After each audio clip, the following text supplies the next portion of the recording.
আসসালামু আলাইকুম viewers, welcome back to my channel Samira সানজানায়। আবারও নতুন একটা রেসিপি নিয়ে আপনাদের মাঝে চলে আসলাম। আমার আজকের রেসিপি ফ্রুট কাস্টার্ড। আর এই ফ্রুট কাস্টার্ড রেসিপিটা বানাতে যেমন খুবই অল্প সময় লাগে, তেমনই খেতে খুবই সুস্বাদু হয়ে থাকে। তো চলুন এই মজাদার ফ্রুট কাস্টার্ড রেসিপিটা কিভাবে তৈরি করতে হয় দেখে নেওয়া যাক। তো রেসিপিটা তৈরি করার জন্য প্রথমে যেটা লাগবে সেটা হচ্ছে আমাদের এখানে ফ্রুট কাস্টার্ডটাকে তৈরি করে নিতে হবে। তার জন্য আমি চুলায় একটা প্যান বসিয়ে দিয়েছি, ডিম আছে, আর এর মধ্যে আমি তরল 3 কাপ লিকুইড দুধ নিয়ে নিতেছি। তবে এখানে আমি আমার পরিমাণ অনুযায়ী 3 কাপ দুধ নিয়েছি। আপনারা চাইলে কম কিংবা বেশি বাড়িয়ে কমিয়ে নিতে পারেন, এটা আপনাদের পছন্দের উপর নির্ভর করে। তো এখন এখানে আমি দুধটাকে জাল করে নিব।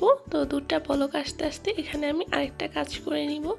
এখানে আমি আধা গ্লাস তরল দুধ নিয়েছি, ঠান্ডা দুধ, আর এর মধ্যে আমি এখন কাস্টার্ড পাউডারটা গুলিয়ে নিব। তাই এখানে আমি যেহেতু 3 কাপ দুধ নিয়েছি, ওই 3 কাপ দুধের জন্য এখানে আমি 5 টেবিল চামচ কাস্টার্ড পাউডার নিয়ে নিলাম। তো এখন এটাকে আমি ভালোভাবে মিক্সড করে নিব। আর মিক্সড করা হয়ে গেলে এটাকে একটা সাইডে রেখে দিব আর চলে যাব আবারও দুধের কাছে।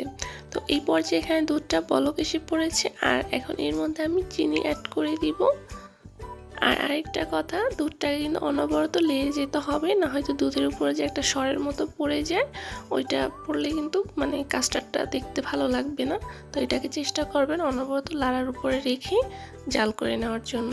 আর এখানে আমি 1 কাপ চিনি দিয়ে দিলাম আমার টেস্ট অনুযায়ী। আপনারা যে যেমন মিষ্টি খান ওই অনুযায়ী দিলেই হবে।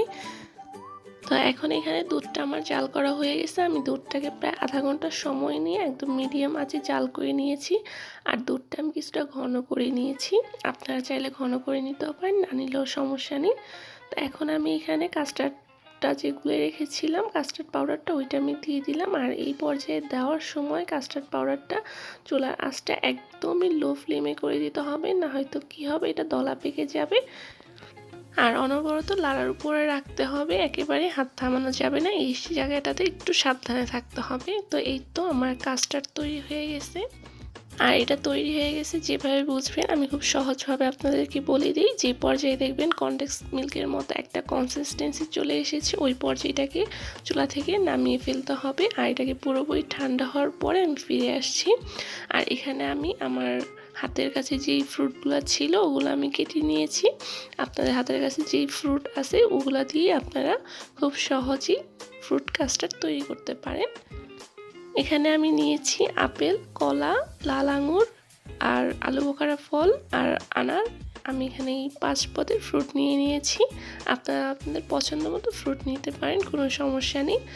আর যে পর্যায়ে এখানে কাস্টার্ডটা ঠান্ডা হয়ে যায়, ওই পর্যায়ে আমি এখানে ফ্রুটের উপরে কাস্টার্ডটা দিয়ে দিই।